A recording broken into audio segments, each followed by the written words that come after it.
We're drinking buddies. We're drinking buddies. We're drinking buddies. We're drinking buddies and we like to drink. We're drinking buddies. We're drinking buddies. We're drinking buddies. We're drinking buddies and we like to drink. We're drinking buddies and we like to drink responsibly.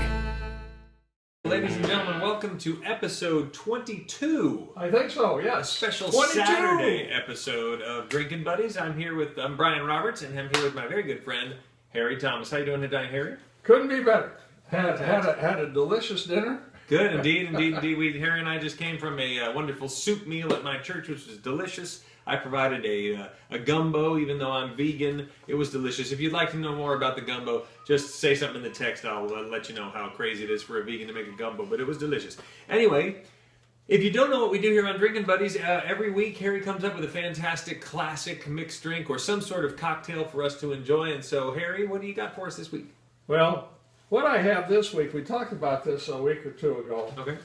What I have for this, ladies and gentlemen, this is kind of a first, but I'm going to read this a little bit to you. I'm not going to tell you what the cocktail is just yet. Surprise. I'm going to read it to you. It says, who says medicine can't taste amazing? Oh, boy.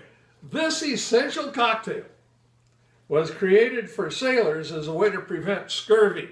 Ah, so vitamin C. It didn't take long to realize that this preventative drink was also delicious. Nice. While scurvy may be of the past, it seems like this tart tipple is here to stay.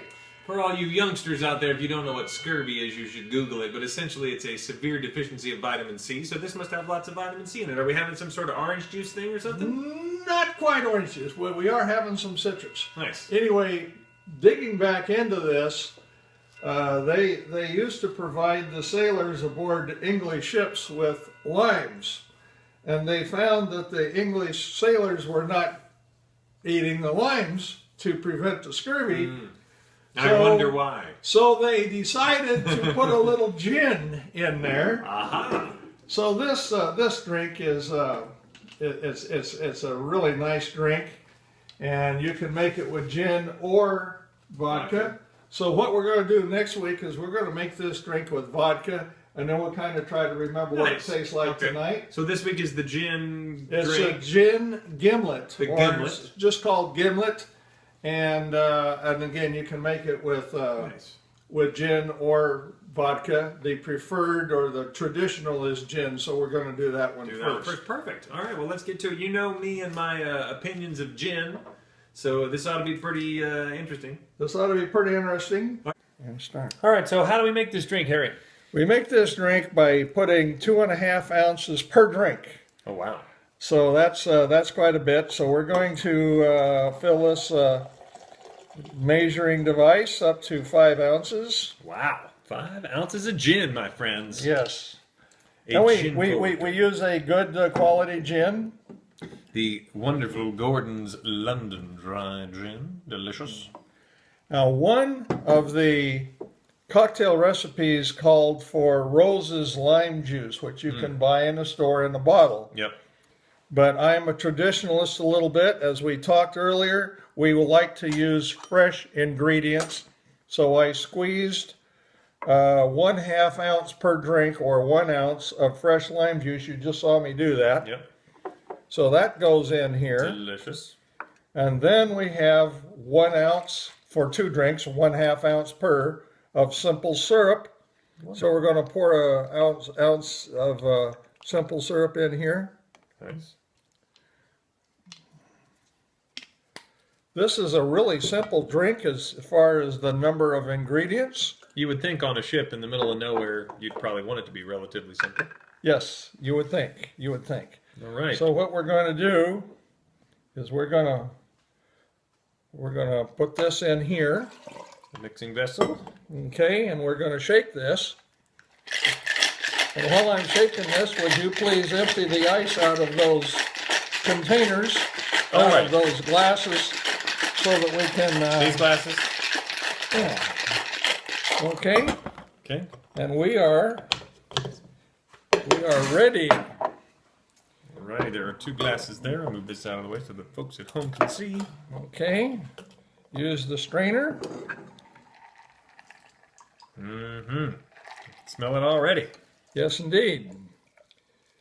And one thing you can smell is the fresh lime juice. Oh yeah. I think, again, that using fresh ingredients instead of pre-mixed, It's the only way to go. it's the only way to fly. Now, before we drink this, we're going to garnish it with a wheel of lime in each. Nice. And I pre-cut those, as you can see. Delicious. It So, looks fantastic. the gin gimlet, ladies and gentlemen. Let's take a look at this beautiful drink. Up close and personal. Some gin, some lime juice, a wheel of lime, some simple syrup. And now it's time Now it's time for the test. for the test, and here's to you, and sir, here's to you. Here's to you. And to all of those sailors with scurvy, here we go. Now that's refreshing. Wow, it's good. Very good, huh? It is good. I was, I'm fearful of the gin. Because of the martini. Well, and because of the martini from earlier, and if you've seen, well, you didn't see it. We never filmed the gin martini, but I will do another one, and I will try to recreate my reaction to it. His reaction wasn't very favorable. And I've had gin before, and it wasn't my favorite, but I have to say this is really good. The lime, the simple syrup, just enough to keep it from being too. It doesn't bite you. It's a good one. It's really good. I can see why the sailors preferred this over sucking on a lime, frankly. Right. So, ladies and gentlemen, the gin gimlet. Let me tell you a little story, backstory here. When Faye and I lived in Marin County, and she worked in San Francisco, there were a few times before the kids came along that we would go down to Fisherman's Wharf. Oh yeah. And we would have a crab louie. Yummy. Great salad. If you had never had a crab louie in San Francisco, you really should try it. And we would have one of these, and that was our dinner. I can see it. That's a fantastic. I mean, this goes great with a crab louie. I agree. It goes great with a lot of things. It's fantastic. All right. Well, there it is. So this week, the gin gimlet, or the gimlet. Next week, we're going to give a shot to the vodka gimlet, and we'll kind of test the two together. But yeah, it's going to have to be pretty darn good. This is pretty good. This is tasty, huh? Very good. All right. So that's episode 21 of 22. Sorry, episode 22 of Drinking Buddies. Next week will be 23. So we will see you there. Make sure to tell your friends. Make sure to drink responsibly. Make sure to comment and favorite us and all the things that you're supposed to do on this crazy thing called the internet. Have a fantastic week, and we'll see you next week on Drinking Buddies. Drinking Buddies. Good, huh? It is good. Yeah. It is good. Delicious.